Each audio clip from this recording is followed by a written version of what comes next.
Dans 5 minutes, débriefing du débarquement des naufragés au carré commandant.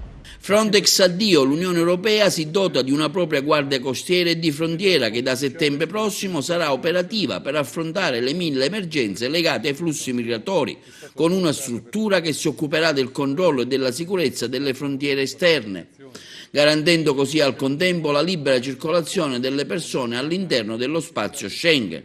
Per la prima volta e finalmente viene introdotto il principio di una gestione europea integrata delle frontiere, dichiara così Michele Giuffrida, europarlamentare, con un regolamento votato oggi dal Parlamento europeo che prevede una revisione completa del mandato di Frontex, la cui struttura sarà inglobata dalla Guardia Costiera europea attraverso un rafforzamento significativo delle sue competenze, funzioni, dotazioni, uomini e mezzi e finalmente una risposta, ma certo non lo consideriamo un punto di arrivo, aggiunge Giuffrida.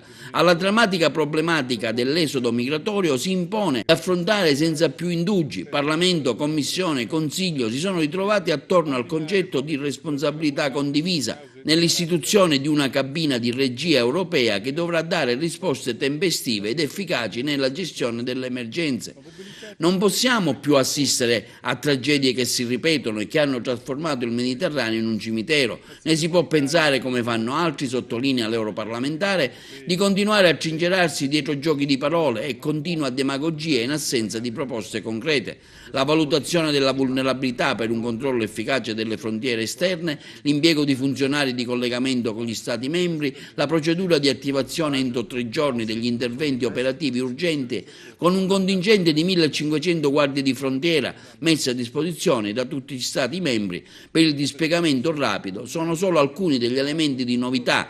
L'attuale organico di Frontex passerà entro il 2020 a 550 unità, mentre complessivamente l'agenzia potrà contare entro il 2020 su 1000 addetti. Riorganizzare il sistema di pattugliamento sotto l'egida dell'Unione Europea è fondamentale per non lasciare ai singoli paesi e l'Italia ne ha scontato le conseguenze senza per questo far mancare la propria concreta solidarietà ai migranti, l'onere della gestione dei flussi. Cause di una rapida disidratazione che in poco tempo può avere esiti catastrofici e l'assistenza deve essere tempestiva.